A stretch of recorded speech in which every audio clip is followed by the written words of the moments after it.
और चलिए अब आपको खेड़थल लिए चलते हैं। सभा स्थल की तस्वीरें दिखाते हैं। मुख्यमंत्री अशोक गहलोत स्टेज पर मौजूद हैं। गोविंद सिंह डोटासरा क्या कुछ कह रहे हैं, सुनते हैं। आदरणीय बुजुर्गों, युवा साथियों, माताओं बहनों, पत्रकार बंधु, आज एक ऐतिहासिक कार्य सरकार के द्वारा आदरणीय दीपचंद जी खैरिया के सहयोग से इनकी मांग के ऊपर 71 कामों का शिलान्यास और उद्घाटन कार्यक्रम हुआ। आप सब मौजूद हैं।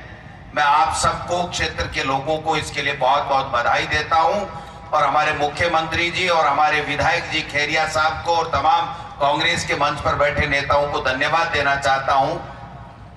और आपको इसलिए धन्यवाद विशेष रूप से कि आप सबके आशीर्वाद से तकरीबन 4 साल पहले आपने मेहनत की, पसीना बहाया, कांग्रेस के लिए मेहनत की, इसलिए कांग्रेस की सरकार बनी। और कांग्रेस की सरकार में नहीं होते हुए भी खैरिया साहब ने आपने यहां से जीत दिलाई और सरकार नहीं होते हुए भी उन्होंने सरकार के साथ कदम ताल करके ईमानदारी के साथ में सरकार को साथ देकर के सरकार को बचाने का काम भी खैरिया साहब ने किया है। इसलिए मैं चाहे करण सिंह यादव साहब हो चाहे खैरिया साहब हो, दोनों को धन्यवाद देना चाहता हूं क्योंकि वो हमारे प्रत्याशी रहे, लेकिन इन्होंने आपके आशीर्वाद से जब जीत गए उसके बाद में पहला वर्ड ये था कि मैं कांग्रेसी हूं, कांग्रेस के लिए काम करूंगा, कांग्रेस के लिए सरकार को बचाने का काम भी किया और आप सबने देखा आपके लिए ऐतिहासिक विकास के काम भी किए।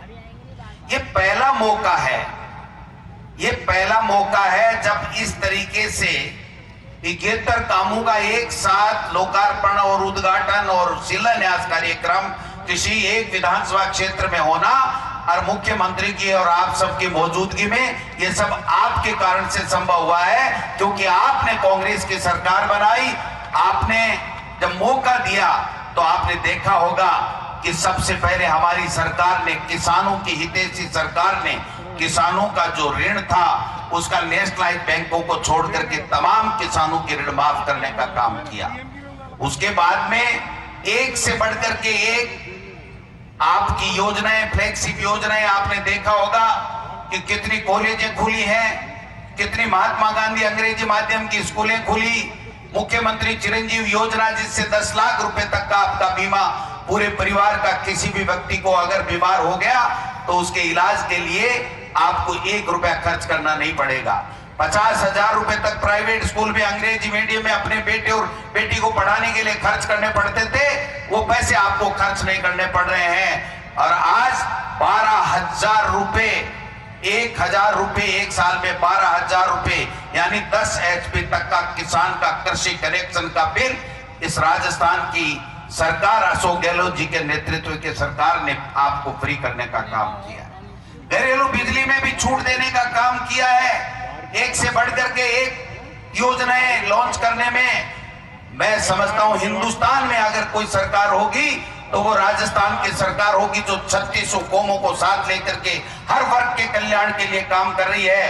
कर्मचारी अभी स्वागत कर रहे थे, ओल्ड पेंशन स्कीम किसी ने सोचा नहीं था। मैं शिक्षा मंत्री था, मैं भी उम्मीद नहीं करता था कि मुख्यमंत्री जी और हमारी सरकार कर्मचारियों के लिए ओल्ड पेंशन स्कीम लागू कर देंगी क्या, क्योंकि ये 2004 में फैसला हो चुका था, किसी स्टेट ने नहीं किया है। मैं बड़े विश्वास के साथ कह सकता हूं कि भारतीय जनता पार्टी का केंद्र की सरकार हो, चाहे किसी भी स्टेट के मुख्यमंत्री हो, चाहे कोई नेता हो, एक भी इस ओल्ड पेंशन स्कीम का समर्थन आज तक नहीं कर रहा है। इसका मायना यह है अगर सरकार बदल गई, भाजपा की आ गई, तो आप मान के चलना कर्मचारी बंधुओं, आपकी ओल्ड पेंशन स्कीम वापस बंद हो जाएगी। इसको कोई चालू नहीं करवा पाएगा, इस बात को समझना पड़ेगा। किसान के लिए, महिलाओं के लिए, महिलाओं को 1.5 करोड़ महिलाओं को मोबाइल मिलेंगे।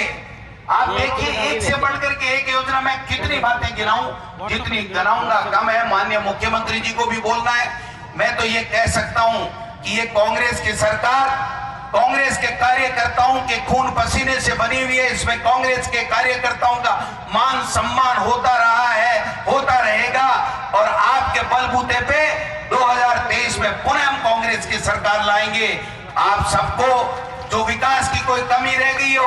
आप देखिए किसान के लिए अलग से कृषि का बजट लेकर के आना कोई छोटी बात नहीं है। हिंदुस्तान में पहला स्टेट है राजस्थान जिसमें किसान के लिए। अब मुख्यमंत्री जी कह रहे हैं युवाओं के लिए। मैं कह सकता हूं कि जब मुख्यमंत्री जी कह रहे हैं कि आने वाला बजट युवाओं के लिए होगा, उसके लिए समर्पित होगा, तो मान के चलिए ये जो जितने भी युवा बैठे हैं, चाहे इनके नौकरी की बात हो, चाहे इनके बेरोजगारी भत्ते की बात हो, चाहे इनके कल्याण की बात हो, मैं समझता हूं कि सारी की सारी बातें आने वाले बजट में हमारी सरकार और मुख्यमंत्री जी लेकर के आने वाले हैं। या आपको और हमको अब फैसला करना है। थोड़े दिन रहे, भारतीय जनता पार्टी का और मोदी सरकार का सब कुछ सामने आ चुका है। किस प्रकार एक योजना मोदी सरकार की, आप बता दीजिए मुझे, क्या नोटबंदी से हमको, किसान को, गरीब को, पीड़ित को, किसी को, महिला को, किसी युवा को नौकरी मिली, कोई फायदा हुआ? क्या किसान के 3 काले कानून लेकर के आए, क्या किसी किसान को, युवा को, बुजुर्ग को कोई फायदा हुआ? एक योजना बता दीजिए भारत सरकार की जिससे किसी के, आपके आमदनी बढ़ी हो, आपके लिए कोई विकास के द्वार खुले हो, आपकी नौकरियों के कोई द्वार खुले हो।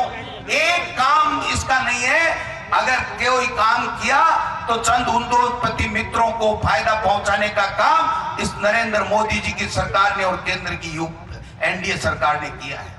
इसलिए मित्रों, एक तरफ मोदी जी जिस प्रकार के फैसले कर रहे हैं आप सबके खिलाफ में, और एक तरफ जो नफरत का देश में माहौल है, जो बेरोजगारी चरम पे है, उसके खिलाफ हमारे नेता राहुल गांधी जी 3500 से 3700 किलोमीटर की